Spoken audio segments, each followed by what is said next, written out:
I am mixed race, but I didn't know that growing up. Yeah. I was actually led to believe that I was white. Mm-hmm. So I felt like I'd lived with a false identity Mm-hmm. for a big chunk of time in my life.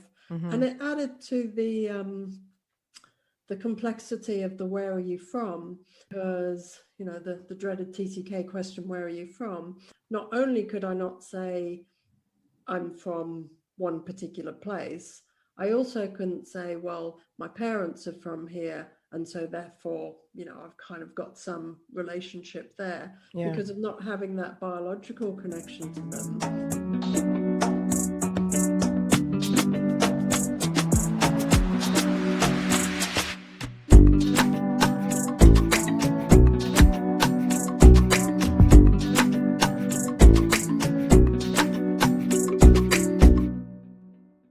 Before we get into the topic today on identity crisis, I would like to provide some context as to what the word TCK, or third culture kid, or third culture individual means.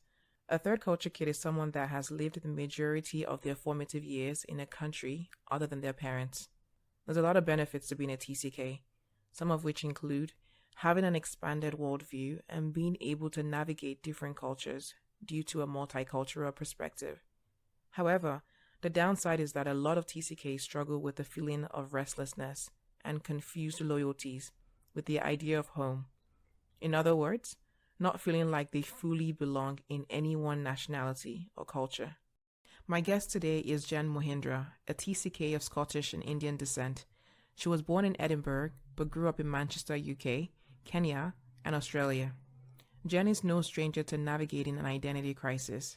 She is the founder of People Like Us, a coaching program and Facebook community that helps adult TCKs leverage their journey to finding their place in the world. Oh, and one more thing. Hi, I'm Dami, and this is the More Than One Story podcast, a space to elevate the multifaceted identities of individuals by empowering them to break out of boxes and recognize that they are more than one story. Come curious, respectful, and ready to think critically.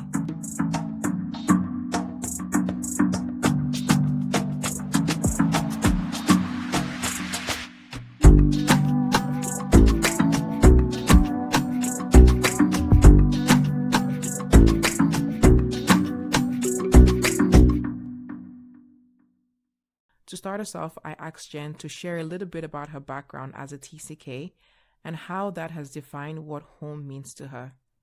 So, as you quite rightly said, yes, I was born in Edinburgh Mm-hmm. a long, long time ago. And I had the TCK upbringing, which I didn't realize was a thing until much later in life. But to tell you how that all came to be. So, yep, I was born in Edinburgh and I was actually adopted in Edinburgh as well.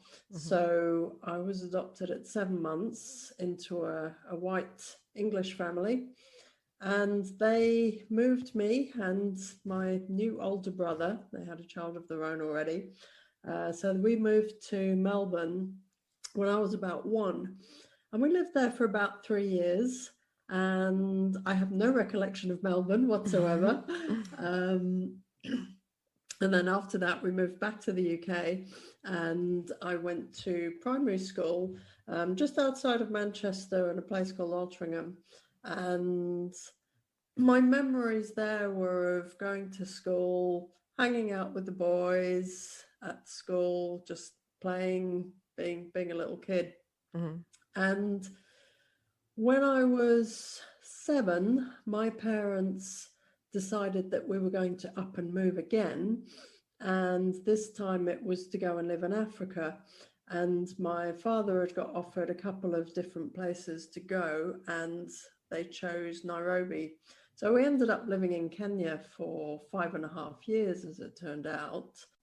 I remember at the time not really understanding what was happening. Mm-hmm.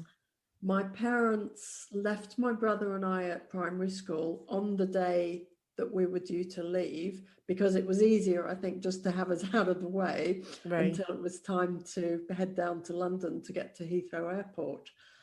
So I remember being kind of whisked out of school and not really understanding why I was having to say goodbye to my friends Oh, and wow. why I wasn't going to see them again. I kind of, I don't remember everything, but I do remember this confusion around what's happening. Why am I being plucked out of school? Why am I having to say goodbye to all my friends here? Yeah. So anyway, we got to Kenya. We actually got to Nairobi on my 8th birthday. So it's easy for me to think about when things have happened in my life because of the ages that I lived in different places. I guess I do that Yeah. kind of typical TCK Yeah. thing It's of like, the cataloging. point. Yeah. Yeah, you catalog your You memories by catalog the exactly. places that you were. Mm-hmm. So yeah, Kenya was 8 to 13, and I I really liked the life that I had there as a kid. My parents were both teachers, Mm-hmm. and it was just because they wanted to go and live in other places that we kept moving. I mentioned before that I had an older brother who was their biological son, and they had actually been living in Canada before they came to Scotland and adopted me. So my brother was born in Toronto, Wow. which was, Like me. Well, not like me. I live here now, but he lives, yeah. yeah, that's awesome. But I mean, for him, okay, he was born in Canada, but he spent his first couple of years there. He has no Yeah. recollection of the place, Yeah. doesn't feel Canadian. I don't think he ever bothered to get a Canadian passport. Mm-hmm. So yeah, it was 5.5 years in Nairobi. I have happy memories of things like, because my parents were both teachers, it meant that we all got the school holidays off together. Oh, So yeah. that meant things like going to game parks in the school holidays and going and staying in a game park for a couple of weeks or so, or maybe Yeah. going down to the coast. We used to go down to Mombasa about once a year. We had, my father got a 2.5 year contract. We liked it there, so extended for another 2.5 years, and then stayed on for an additional 6 months so that my brother could finish his O levels. Mm-hmm. And then at that time, my parents said, okay, we've had enough of living here. It was partly because of the death of Jomo Kenyatta and Daniel Arap Moi becoming president, and there was an attempted coup while we were Yeah. there. So things That's were a typical little of Africa, uneasy. coups. There's a lot of Yeah, coups around the 90s. exactly. Yeah, Yeah. this was a little earlier, but yeah, it was just something we were not used to. All the roadblocks and getting Mm-hmm. stopped by the military with machine guns and stuff. It became not such a pleasant place to be. Yeah. So we left, and I thought that we might have gone back to the UK, which I thought was going to be great because one of my buddies from school had gone back home, which was to live in Holland. But no, off we went again. So the next Mm-hmm. move was back to Australia. Parents were adventurous. It's like, we're gonna Yeah, you take you could say everywhere with that. us. Yeah. So yeah, back to Australia, but this time to the West Coast. And I spent my teenage years in Perth. And it's something that I talk about on my podcast show and in my Facebook group and that. And that is about the hardest move. Right. And for me, it was that going from Kenya to back to Australia to Perth. 13, horrible age, what can I say? And it was just such a change. It was such a contrast. And Yeah. I really wasn't happy for quite some time there. Yeah. And then sort of finished school, went to college, and then pretty much as soon as I'd start working, I then made the first move that was my own choice, which was back to the other side of Australia and Sydney, and lived there for a long time. And yeah, so that's the kind of condensed version of Mm-hmm. my TCK upbringing. Yeah, that's awesome. It's funny when you said the hardest to move, you think the older you get, the easier it becomes, but it never really happens that way.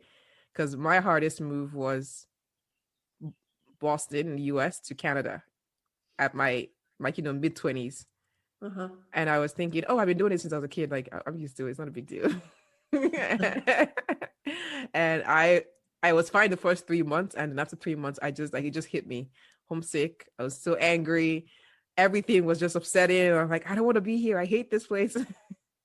So yeah, it's interesting you mentioned that, but people's journeys are definitely different, and you find ways to cope with it. What was a culture shock for you when you moved to any of the countries you lived in? So, culture shock, as just mentioned, my hardest move from Kenya to Australia. And the reasons for that is, I think, partly because of my age, 13, hormones, onset of puberty. It's a difficult time for most kids, really. But for me, I went from, it wasn't an international school, but Oh, okay. because it was a school not for locals, it was a private school. So there were a lot of expats at the school, a Okay. lot of temporary people from all over the place. And the school wasn't that big. So I was kind of used to having, my little groups of friends. Nothing felt too big or overwhelming. I had my lifestyle, as I mentioned, of going to game parks, seeing the wildlife, going down to the beautiful beaches along the Kenyan coastline. Absolutely stunning. Like, I climbed Mount Kenya when I was 13. That was with the expedition club. So Yeah. that was my life. Yeah. And then to be up and plonked down in completely new surroundings, I just didn't feel like I fitted in. I found it really hard to make friends. I felt like people were, kids at school were initially interested. A question that became increasingly frustrating for me was the "where are you from?" Mm. And the reason being was because people would say to me, like kids at school would say, "Oh, where are you from?"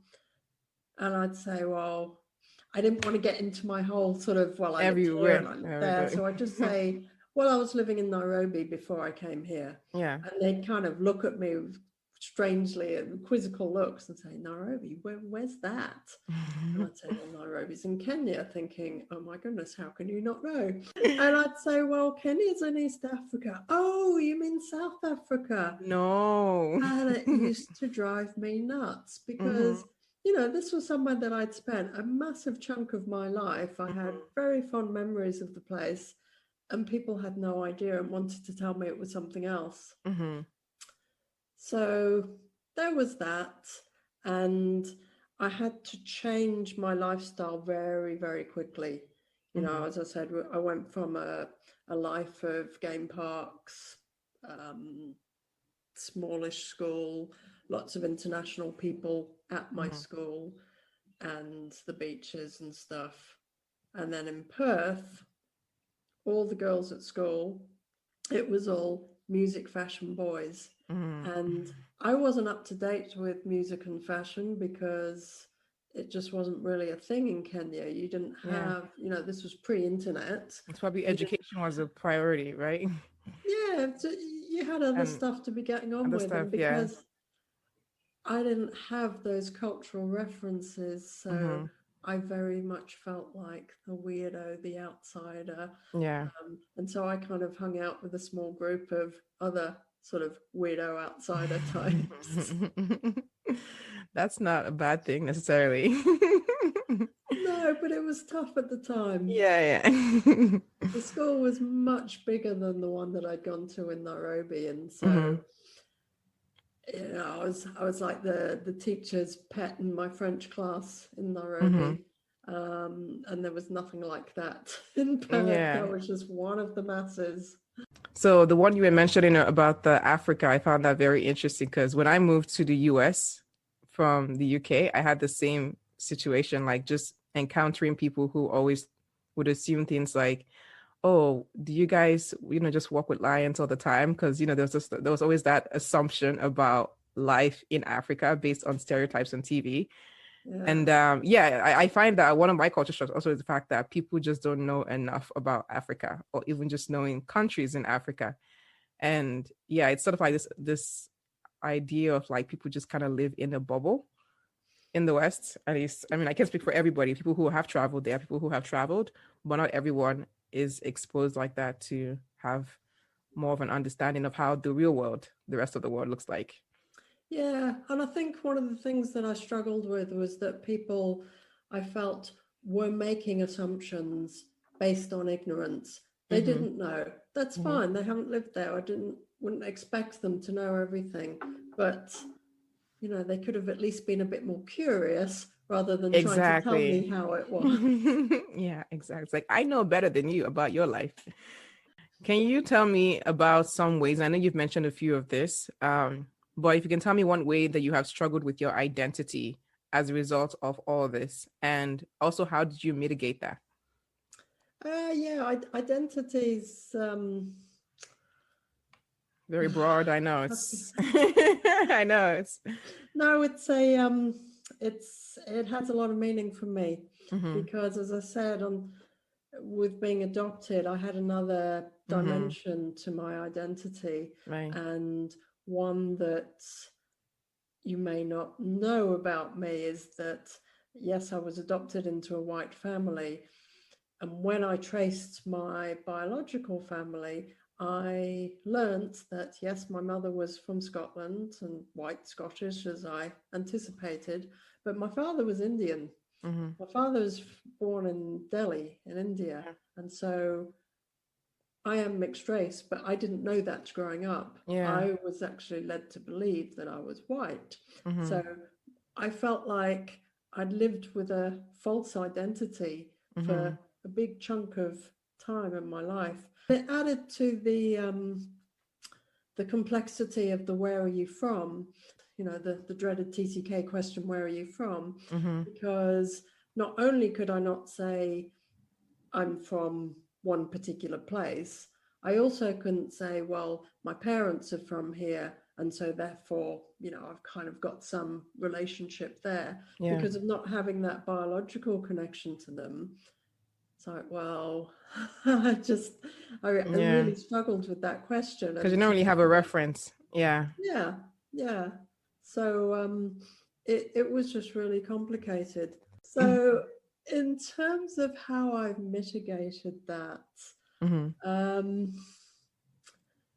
I think part of it was for me the journey of finding my birth parents, and so learning about my history, sort of knowing what happened before the point of time, which I knew for the rest of my life. So knowing my background, and I think also finding the confidence in myself to be comfortable with who I am and to realize that I don't have to choose one part of me. I don't have to choose the part that was born in Scotland, or the part that lived in Kenya, or the part of my life that lived in Australia, you know, whichever part of Australia, that I can actually embrace all of those along with my mixed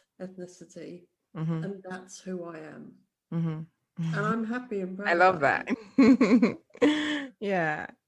I love that because I feel like it's healing to do that. And it's something that I've also been learning too throughout my life, and it's still going on.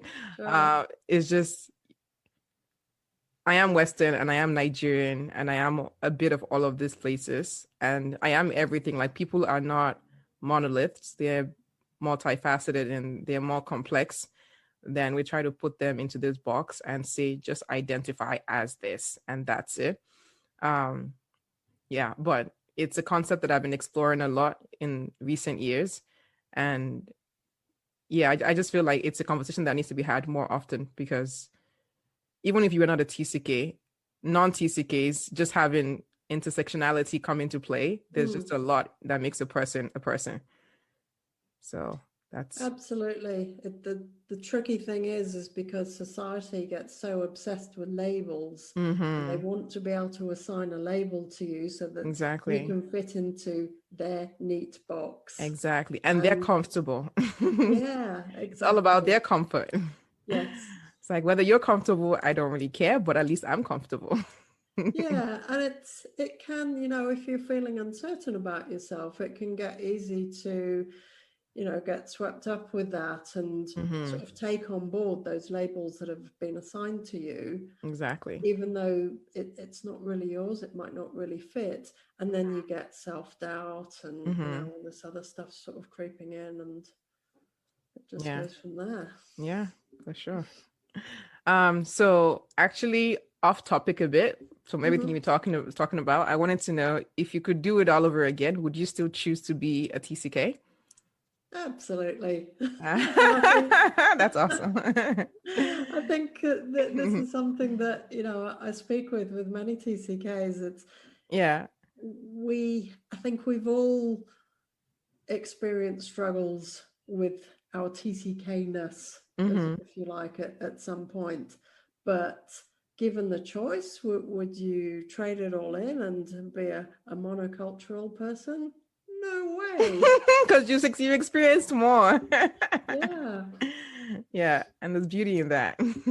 Yeah, there are challenges, but when you can really overcome those, focus on the benefits, then you wouldn't trade that in. Exactly. That's so true.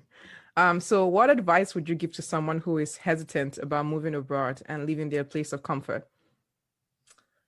Well, it's something I was thinking about just prior to us speaking today, because I have just recently made a move. I've relocated from the UK to Italy, and it's said that moving is I think one of the top three stressful things that you can do in your life. Yeah. But, and I say there is a but, it can be so rewarding. It's one thing to go and visit other places, on holidays, go traveling, but it's a very different experience to living there. Yeah. You've got your holiday glasses taken off, and you're really experiencing a different culture. Yeah. And I think that is just such an enriching process. I mean, for me, it's so exciting. I've just come to Italy and there's so much to explore here, and I I can't wait can to I get it's on out. my bucket list. I will come and Yeah, see you when I'm visiting. for sure. If you're still there, yeah. Yeah, I'm all for, exploring and trying new things, Yeah. not not just staying within your comfort zone, because you might be happy in your comfort zone. Some people never want to leave that. But hey, there's a whole world out there. Exactly. That you might be happy now. You could be happier. Exactly. That is so true. And I feel like that's the disconnect that I see with people who travel a lot. People who just travel as tourists. It's not the same thing as living in that country. Mm, So I feel like you can't really speak about a country the way I can speak about a country because I've immersed myself in the culture, the people, and everything.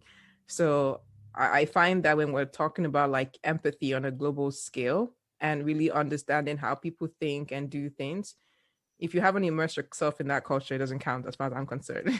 yeah, yeah, Yeah. true. Okay, so since you started People Like Us, and if you can tell us a bit about that too, and working with adult TCKs, what challenges have you noticed to be prevalent? I mean, we've kind of talked through it, but like, I'm assuming there will be like a common thread that you see quite often. And then also, can you share one or two tips on how you've helped them overcome it? Sure. So, People Like Us is two things. One, it's a podcast, and it's a series of conversations with other TCKs, just conversations, hearing about their TCK lives. So, Yeah. hearing about where people have grown up and then what they've gone on to do since, and how their TCK upbringing has impacted their adult life, either negatively or positively, or in many cases, both. And it's conversations with all sorts of people. I mean, yes, TCKs, but all sorts of TCKs. Yeah. Just general sort of run-of-the-mill people. I've also had some special guests like Ruth Van Ricken, Michael Pollock. I was very excited to speak with both of those. Yeah. So yeah, that's the podcast show. Mm-hmm. And then People Like Us is also my Facebook group. Yeah. And it's a place for adult TCKs to hear and share stories, all things TCK, with a view to having a community. Because there's been so many times for TCKs, myself included, where we felt like we're on our own with this. The common feelings associated with being a TCK. Yeah. We've often felt like I'm the only one that could ever feel like this. Yeah. So both the podcast and the Facebook group are to sort of share experiences and to help people realize that, hey, there's other people like us out there. You're not on your own with this. Exactly. And, you know, me as a coach, how can I help? Yeah. So in terms of, you know, challenges that come up, I think the number one topic that gets spoken about is that of rootlessness and restlessness. Mm-hmm. And with that comes the sometimes craving for some sort of stability, Yeah. but working out what that actually means for each individual. Because what stability means for a monocultural person, for example, might be very different to someone like us. Mm-hmm. And being stable doesn't have to mean being stuck. Mm-hmm. So how to make informed choices rather than just sort of stumbling along forwards in the way that we were brought up, as in, oh, so many years have passed, therefore I must move. Where to go? I don't know. If you could give an example of someone who was struggling with rootlessness, and if you can, how did you help them overcome that?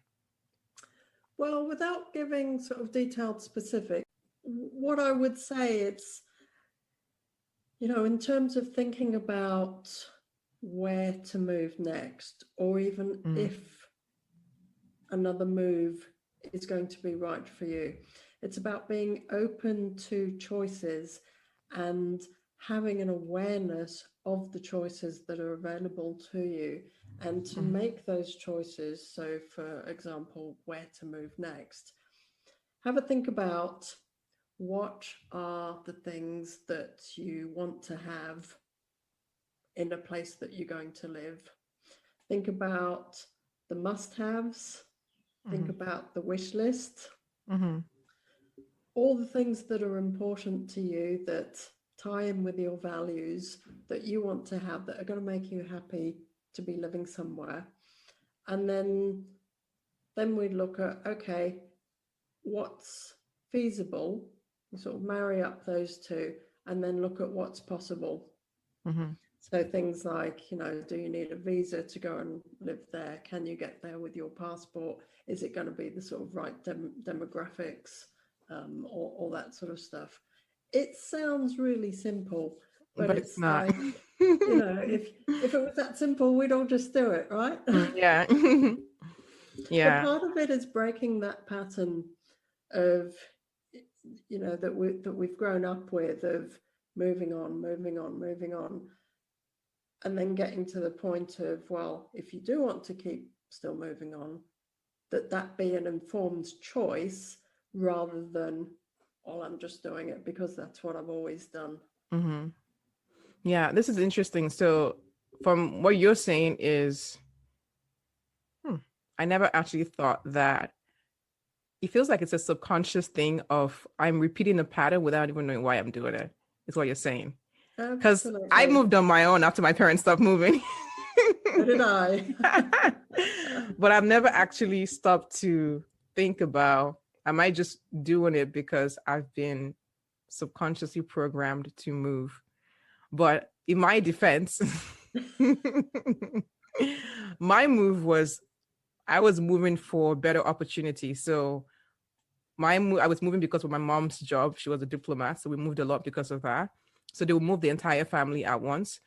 So, but when the UK, I was finishing my A levels then, and everyone was going to go back home to Nigeria. I said, okay, I'm not going because Nigeria doesn't have a lot to offer me in terms of what I wanted to do, my career prospects. I wanted to be a doctor, and my school had this fair, and I applied to schools in the US.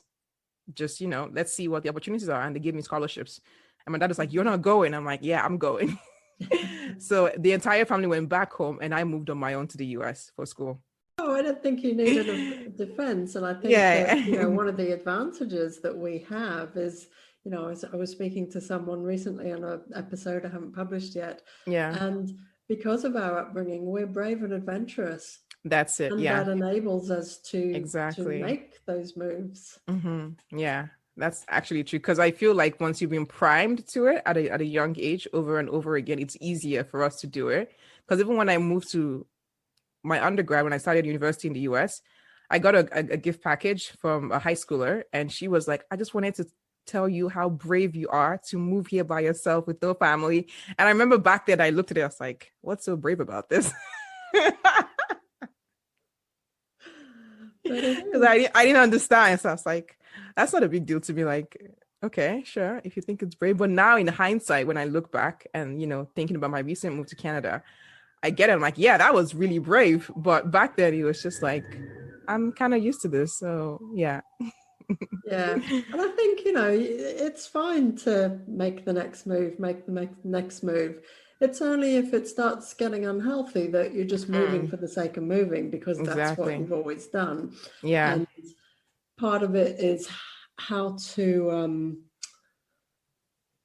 stop that feeling of unease, of, the restlessness, sort of feeling like, well, I should be moving on, but I'm not really sure why I'm feeling that. Sort of coming to terms to understand why you're making the moves, Those choices, yeah. and to make informed decisions rather than just, I'll go to the next place. Sure. So the first move that I made when I officially was an adult, it was just before I turned 21, was from Perth to Sydney.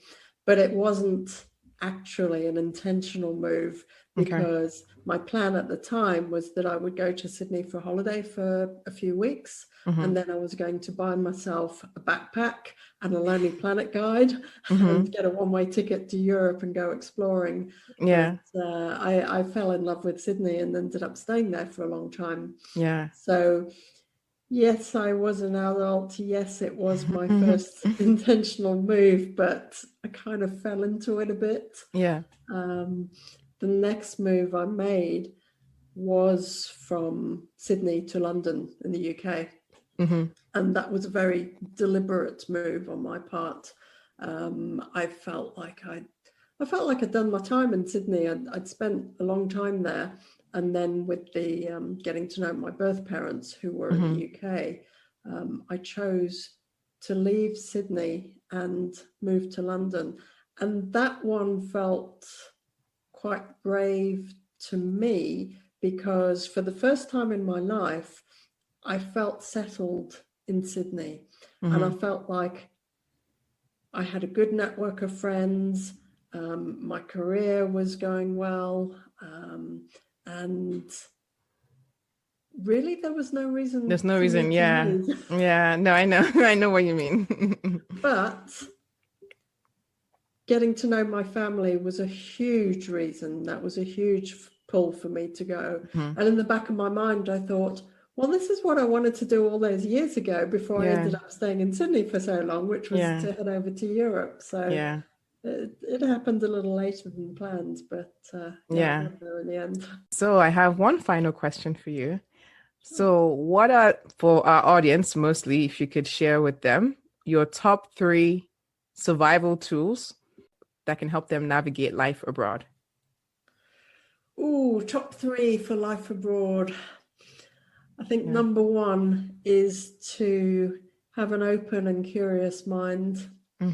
When you go to another place, things are likely to be different, and there are likely to be things that you might think were done better in other places. Yeah. But just to stay open and curious about how things work rather than coming in with your own sort of predefined assumptions or beliefs about how something should be done. Because, you're in a different country, and yes, things might feel frustrating. Maybe they always will, but how you respond to that is going to massively affect how much you enjoy being there. So that'd be one. Travel light. Travel light. Wow. I don't travel light. Maybe that's a personal one for me. I mean, it depends where. It depends. If I'm making a huge move, I have to take as much as possible, because but I do see what you're saying by travel light. Yeah. I guess that one's a bit of a personal choice. And I think I resented when I was younger of my parents saying, you can only take so much stuff because we only have so much room in the crate. And I felt sad about having to throw things out at the time. But now that I'm older, I'm sort of, do I really need to keep all this? That's hard because I have sentimental things. I'm like, no, it has to come with me. So that's my second, but maybe a personal one. Yeah. Third one, I think, is to really integrate with local people. What I've seen in the past is like in Sydney, there would be different pockets of different peoples, like there was the Italian region, the Greek region. And I understand why people do that, because you latch on to what's familiar. But in doing so, you're not, there can be a bubble of some sort. Yeah, you can have like a little bubble and not really sort of integrate in society as a, if you stay in that sort of little bubble, then you're making yourself an outsider still, and other people can feel resentful to do that. I mean, I'm thinking of my current move here to Italy, and was I crazy to move in the middle of a global pandemic? Maybe. But one of the things that has been tricky is that we haven't really been able to get out and sort of mix with local people because of the current COVID restrictions. But the small amounts of interactions with people that we have been able to do has helped massively to help feel like, this is home now. I feel like that last one particularly is very important to feeling like home. If you go to another country and you're trying to recreate where you left in that place and only stay there, you're not fully experiencing what it's like being in a country. It's like going to a country and it's like someone meets you and you're like, it seems like the country did not even pass through you at all. It's like you did not change. It's like you did not learn anything. What's the point? Yeah, for sure. That reminds me of, the tourists that just want to go and eat McDonald's everywhere. Exactly. You're like, why not just try the local food? Isn't that why you came? Absolutely. Yeah. Thank you so much for listening to this conversation. I hope you learned something new that can help you, or better still, have gained a new perspective on how to navigate your world. If you enjoyed this discussion, please share it with your friends, subscribe if you haven't, and leave a comment on the website. And that's at www.taloje.com. That's spelled TALOJE.com. Or tag us on Instagram at Taloje, which is where the More Than One Story podcast is found. I look forward to seeing you in the next episode.